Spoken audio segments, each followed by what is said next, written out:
The Shah's tracking station continue to track the trajectory. First stage performance normal. प्रथम चरण का कुल कार्यकाल 126 second का होगा। तत्पश्चात S-200 बूस्टर शांत हो जाएंगे और उन्हें यान से पृथक कर दिया जाएगा।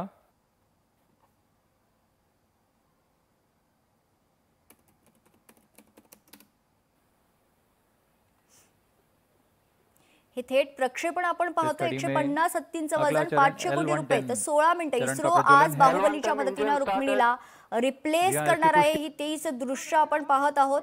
इस्रो आज पुन्हा एकदा एक नवा इतिहास लिहिण्यासाठी सज्ज झाला असून भारताला अधिक सुरक्षित करण्यासाठीचा महत्त्वाच्या टप्प्यासाठी आज नेमकं किती वाजता बाहुबली रॉकेट आकाशात झेपावणार याची उत्सुकता सर्वांनाच होती आणि हाच तो क्षण।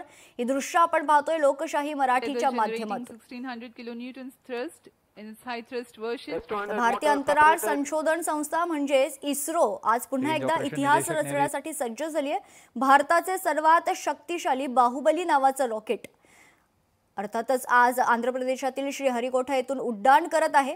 यंदा लॉन्च होणारे हे यान कोणत्याही ग्रहाकडे किंवा चंद्राकडे जाणार नसून भारतीय नौदलासाठी महत्त्वपूर्ण असलेल्या उपग्रहाला अवकाशात नेऊन सोडणार असल्याची माहिती आहे।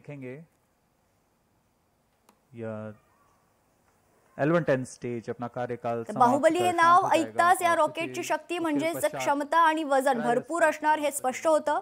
खरं तर या रॉकेटचं खरं नाव लॉन्च व्हेकल मार्क 3 असं आहे। हे भारतातील सर्वात शक्तिशाली रॉकेट आहे। हे रॉकेट सुमारे 43.5 मीटर उंच असून म्हणजेच या रॉकेटची उंची अंदाजे 15 मजली इमारती इतकी आहे। या रॉकेटचं वजन देखील लक्षणीय आहे। हे रॉकेट अंदाजे 642 टनांचं असल्याची माहिती म्हणजेच सोप्या शब्दात सांगायचं झालं तर या रॉकेटचं वजन अंदाजे 150 आशियाई हत्तीं इतकं आहे। LVM-3 अर्थातच बाहुबलीनं आतापर्यंत 7 वेळा उड्डाण केलंय। या रॉकेटनं प्रत्येक वेळी दिलेलं टार्गेट पूर्ण केलं असून रॉकेटच्या यशाची टक्केवारी 100 इतकी आहे। याच रॉकेटनं 2023 मध्ये चंद्रयान 3 मोहीम यशस्वी केली होती। चंद्रावर भारताचा ध्वज देखील फडकावला होता। यावेळी बाहुबली CMS-3 नावाचा उपग्रह अवकाशात खरं तर झेपावत आहे। हा उपग्रह भारतीय नौदलासाठी समुद्रातील जहाज आणि नौदल तळांमधील सुरक्षित संपर्क राखण्यासाठी बनवण्यात आले। CMS-3 चं वजन 4400 किलो आहे, ज्यामुळे तो भारताने प्रक्षेपित केलेला आतापर्यंतचा सर्वात वजनदार संप्रेषण उपग्रह बनलेला आहे।